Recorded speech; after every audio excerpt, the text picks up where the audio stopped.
कलबारि कुमगुरियाव मोनसे धरनानि हाबाफारि लानाय जाबाय। बे कलबारि कुमगुरि एरियानि गासै 17थासो गामिफोर दङ। बर', राजबंसि, राभा, ओमफ्राय लोगोसे माने जनता कलेजनि छात्रफोर आरो लोगोसे बे जायगानि कमिटि। दा बेयाव जे धरनानि हाबाफारि लादों बिनि खारनखौ जोङो गोबां समाव बुंबोनाय जाबाय। बे जायगायाव मोनसे माने पल्ट्रि फार्म खालामदों। दा बे पल्ट्रि फार्मा जोबोद गाज्रि मोनामो। बे जायगायाव माने जायगानि रायजो राजाफोरखौ मोजां हां लानो माने होआखिसै। मोजां हां लानो हाया। बे जायगायाव बाहेरायाव ओंखारब्लानो बिराद मोनामनाय, न' सिङावबो मोनामनाय। एखमबा ओंखाम जानाय समावबो माने बिनि मोनामनाया थाङो। ओंखाम जानाय बन्द' जानो गोनां जायो। ओमफ्राय माने रायजो राजाफ्रा खामानि मावै दामै बिफां सायाव जुदि बार लादोंब्ला बिफां सायावबो बार मोना माने मोनामनो थाखायनो। आरो लोगोसे जनता कलेजनि जानाय छात्रफोर बिसोर ओरैबायदि प्रब्लेम जाबाय। बिसोर दा दिनै बे कलेजाव एखमबा समाव बिसोर माबा मोनसे खामानिनि थाखाय माने बेयाव ज' जायोब्ला मोनामनायजोंनो माने फोरसा फोरसि जायो। हस्टेलाव ओरैबायदि गाज्रि गाज्रि माने मोनामहैनाय। बिसोरो अन्तत रुमावनो बिसोरो माने अगरबाति सावनानैसो थायो। बे बाथ्राखौ दिनै बे जनता कलेजनि छात्र छात्रिफ्रा फोरमायबाय। गथिखे बे माने दाउ फार्मा जोबोद माने जोंनि थाखाय बिसाक्त' मोजां नङा। बेखौ उथायनांगौ आरो बेखौ बन्द' खालामनो थाखाय जों जावले जावले मेम'रेन्डाम होदों। बेखौ 2025आवनो बेखौ बे जायगानि रायजो राजाफ्रा उथायनांगौ होननानै कमप्लेन खालामदों। होमब्लाबो दिनैसिम माने सरकारा बिटि सरकारा गुरुत्त' होआखै। दा जोंबो माने बिटि सरकारनाव मेम'रेन्डाम होबाय, डिसिनो मेम'रेन्डाम होबाय। जोङो प्रिन्सिपाल सेक्रेटारि बिटिसिनि बेनोबो होबाय, पलिउसन बर्डनोबो होनाय जाबाय, भेटेरिनारि डिपार्टमेन्ट होनाय जाबाय। दा खिन्थु बिथांमोना मानो दिनैसिमबो खबर लायाखै जों दुखु मोनदों। मा जे जोंनि सरकार बियो जोंनि सरकारा जोंनि रायजो राजानि दुखु सुखुखौ जुदि खोनासंग्रोआब्ला होमबालाय जोंनिथो मारै सरकार जानांगौ बेलाय। जोंनि आइ आफा दुखु सुखु जादोंब्ला, आइ आफाया गोरिब गुन्द्रा जुदि खैदां खैफोद जादोंब्ला बेफोरखौ जों सरकारा खबर लानांगौ। जोंथ' बेखौ लुबैयो। आरो जोंनि माने सोमोन्दोआनो आइ आफा रायजो राजाजोंसो।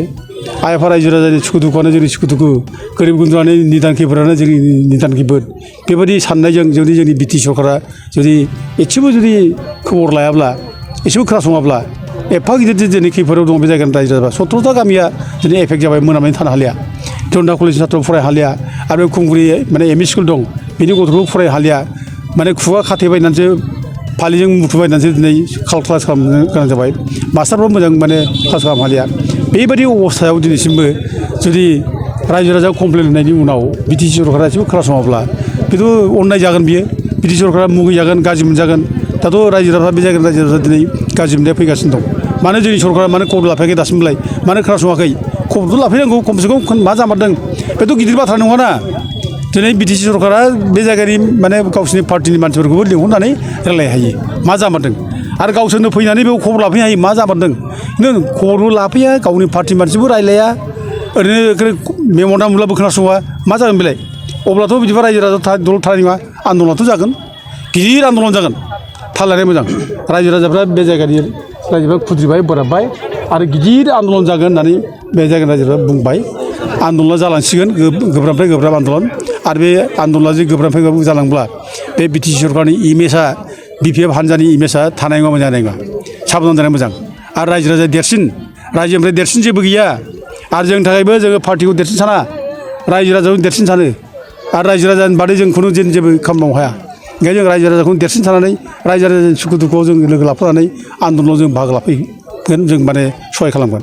आरो दा मोनसे बाथ्रा जादों माने बेयाव साननो गोनां बाथ्रा, बे जे माने बे खुंगुरि कलबारिनि जायनाखि हा 100 बिगा हाखौ जे माने AIADC होबाय, बेखौ माबायाव 2007आवनो BPF सरकारनि जायनाखि नेताफोर हाग्रामा महिलारिमोन बिसोरनो होखादों, माने DIC नो होदों आरोखि। दा DIC नो होनायनि उनाव बेयाव जेबो DIC खामानि मावाखै, जेबो गैया जायाखै, जेबो बिसोर माने एक्टिभिटिस गैयामोन। खिन्थु नै 2020 उनाव आरोबाव माने UPPL सरकार फैनायनि उनाव UPPL सरकारा बेयाव इन्डास्ट्रि माबा खालामफैदों। आरो दाउनि फार्माबो फिन दिनाव जादों, बे 2020निफ्राय जादों आरोखि। दा सरकारा जिखि फैया UPPL बा BPF रायजोनि जुदि खथि जादोंब्ला बेखौथ' जोङोथ' माने गावजों गाव दाय होलायनानैथ' जानाय नङाना। जों बेखौ थाबनो बन्द' खालामनांगोन, बेखौसो जों लुबैदों। दा दिनै मा जाबावखो आरोबाव बे AIIDCनो जा हा लाबाय 100 बिगा हाखौ जा आसाम इनफ्रास्ट्राक्चार इन्डास्ट्रियेल डेभेलपमेन्ट कर्प'रेसन बे हाखौ जेराव मोनथ्रा BTC 6 शेड्युलनि हाखौ नोङो आसामनि माने इन्डास्ट्रि कर्प'रेसना बोरै मोननांगौलाय मोना बेबो बेआइनिफ्राय बे हा लाबाय आरो दिनै बेआइनिफ्राय बे हा लाबाय आरो बे आसाम इनफ्रास्ट्राक्चार इन्डास्ट्रियेल डेभेलपमेन्ट कर्प'रेसना मा जाबावखो आरोबाव दिनहाटानि मोनसे सेथिया ग्रेन मिलजों माने लिस्टआव माने कन्ट्रेक्ट होबावबाय लिस्टआव माने बिसोरनो हगारबावबाय दिनहाटानो ग्रेन मिल माने राइस मेनुफेक्सारिं मिल आरोखि बियो दा 60 बोसोरनि थाखाय बेखौ लिस्टआव हगारबाय दा 60 बोसोरनि लिस्टआव हगारनानै बिसोरो बोसोराव 4 लाख बिसोर माने फैसा लायो बे माने माबाया AIIDCआ दा आसरित बाथ्रा बेनो जाबाय आरोखि हाया जोंनि BTCनि हा बियो जोंनि रायजो राजानि हा बे हाखौ दिनै BTCआ जेबो खबर गैया जेबो खबर मोना बाहेरा भारा बे हाखौ नै AIIDCआ लानानै दिनै बाहेरा भारा कन्ट्रेक्ट खालामबाय माने दिनहाटानि बे ग्रेन मिलजों बिसोरनो माने लिस्टआव होबाय 60 बोसोरनि बोरै होनो हाखो बेथ' आसरित बाथ्रा बे दा जोंनि मेगना दंना गैया जोंनि लिडारफ्रालाय मेगन गेवना गेवाखै जोंथ' जावले बुंगासिनो दं मेगना जुदि गेवायब्ला खोनाबायब्ला दिनै मानो सिरि थादों फालाय मानो खबर लाफायाखै मानो बिनि बेबस्था लायाखै फालाय लानांसिगौना माबोरै जोंनि BTC हाखौ बोरै मोनलाङो बे 6 शेड्युल एरिया हाखौ नोङो AIIDCनोबो होनो हाया नोङो आरो AIIDCआ आरोबाव बे हाखौ गावनि गोसोबादि BTCखौ बाद होनानै नों बबे दिनहाटानि बे ग्रिन मिलजों बोरै एग्रिमेन्ट खालामनो हायो बोरै हायो बेलाय बे इलिगेलथार बेखौ गोसोबा BTCआ गाबोननो बेखौ थाला बन्द खालामनो हायो दा जोङो बेखौ जोंबो रायजो राजाफ्रा बेखौ गोसोब्ला थाला बन्द खालामनो हायो खिन्थु जोङो डेम'क्रेटिक भाबै जोङो जोंहा सरकार दं जेब्ला सरकारखौ जों बुंगोन सरकारा मावथों होननानै जों बुंगासिनो दं खिन्थु सरकारा जुदि जेबो मावथ्राबा खिन्थु सरकारा जेबो मावबा जोंहा उफाय गैया जागोन रायजो राजाफ्रा जों बेबस्थाखौ लानांगोन बायद' जागोन जोंथ' बिदि मोसौ बादि बेयाव माने दाउखि माने मोनामजानोथ' जों हायाना जोंनि सरकारा मा जोंखौ दाउखि मोनामजाग्रासो खालामबाय नामा जोंनि सरकारा बे गोरिब गुन्द्रा जाम्बा जाम्बिखौ नायनो ना नोंसोरो बेखौ माने डेभेलपमेन्ट नामाव इन्डास्ट्रिनि नामाव बे गोरिब गुन्द्रानो दाउखि मोनामजानाय गिसाव मोनामजानाय बेखौ खालामनो फालाय बेखौ सरकारा थाब बेबस्था लानांगौ आरो बेखौ बेबस्था लानो रोङाब्ला सरकारा खिन्थु बे सरकारा जोंनि सरकार नङा होननानै बुंजागोन सरकारा जाथिनिसो सरकार रायजोनिसो सरकार आरो बे रायजोनि सरकार जानांगौआ रायजोनि जुदि बिपद आफदखौ खैदां खैफोदखौ जुदि खोनासङाब्ला बे सरकारा खुनु दिन रायजोनि सरकार जानो हाया दा ओंखायनो जोङो जावले खावलायदों जाहाथे दानि हाग्रामा सरकारा थाबैनो इमिडियेट माने बिनि बेबस्थाखौ लायो सार पल्ट्रि फार्मा गमामायैनो जुदि बन्द जायाबा बे माने पल्ट्रि फार्मा बन्द जायाब्ला जोङो बारा गोबाव नेनाय नङा टाइमखौ जों होबावोबा नै जों सप्ता खनसे नङाबाबो जों प्रग्राम लाबावगोन आरो बे प्रग्रामा ओरैबायदि